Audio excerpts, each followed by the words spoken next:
ඔයගොල්ලෝ සියලු දෙනාම දිලී බියුටි channel එකට ආදරයෙන් පිළිගන්නවා. ඉතින් අදත් අලුත් වීඩියෝ එකක් අරගෙන ආවා. ඉතින් අද කියලා දෙන්න හදන්නේ මී පැණි වලින් කොහොමද ලස්සන වෙන්නේ කියලා. ඉතින් මී පැණි කියන්නේ අපේ හැමට ගොඩක්ම ප්‍රයෝගී වෙන දෙයක්. මී පැණි වලට පුළුවන් කුරුලෑ පාලනය කරන්න පුළුවන්. ඒ වගේම තමයි ලප කැලල් ඉවත් කරන්න පුළුවන්. සමට දීප්තියක් දෙන්නත් පුළුවන් මී පැණි වලට. ඉතින් මී පැණි ඕනම ස්කින් එකකට ගෑවට ප්‍රශ්නයක් වෙන්නේ නැහැ. සමහරු කියනවා ඩ්‍රයි ස්කින් එකට මී පැණි හොඳ නැහැ කියලා. ඒනොට එහෙම ප්‍රශ්නයක් නැහැ. මී පැණි කියන්නේ හැම ස්කින් එකකටම ආලේප කරන්න පුළුවන් දෙයක්. ඉතින් ඔයගොල්ලන්ට පුළුවන් මම අද මේ කියලා දෙන ට්‍රීට්මන්ට් එක උදේ සවස උනත් කරන්න එක දිගට. ඉතින් මී පැණි කියන්නේ ඇන්ටි බැක්ටීරියල් එකක්. ඉතින් ඇන්ටි බැක්ටීරියල් එකක් කියන්නේ අපේ හැමේ තියෙන දූවිලි කුණු දූවිලි ඔක්කොම ඉවත් කරන්න පුළුවන් දෙයක්.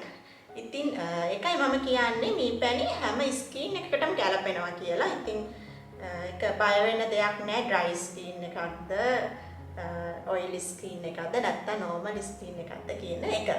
ඉතින් එහෙනම් අපි දැන් බලමු කොහොමද මේ ට්‍රීට්මන්ට් එක හදාගන්නේ කියලා. අපි දැන් බලමු කොහොමද ට්‍රීට්මන්ට් එක හදාගන්නේ කියලා. මම මී පැණි තේ හැන්දක් මේ කප් එකට මේ විදිහට දා ගන්නවා. ඊට පස්සේ මම මේ තියෙන්නේ කහ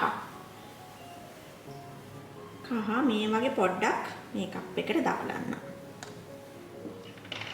ඊට පස්සේ මේ දෙක හොඳට කලවම් කරගන්න.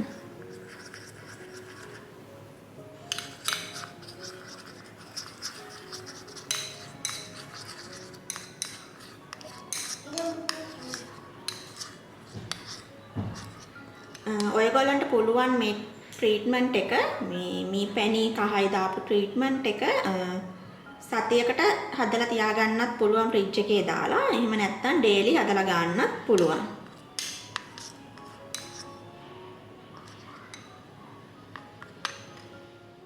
ඉතින් ඔයගොල්ලෝ දැක්ක මම කොහොමද ට්‍රීට්මන්ට් එක හදාගත්තේ කියලා මී පැණි. ඉතින් මී පැණි වලට කහ පොට්ටක් දාලා මික්ස් කරලා ඔයගොල්ලන්ට මූණේ ආලේප කරන්න තියෙන්නේ. ඉතින් උදේ සවස උනත් ෆේස් වොෂ් එකක් වෙනුවට ඔයගොල්ලන්ට මේ දේ පාවිච්චි කරන්න පුළුවන්. ඉතින් දිනපතාම කරන්න බැරි කෙනෙක් නම් සතියේට දවස් 3ක් වගේ කරන්නත් පුළුවන්.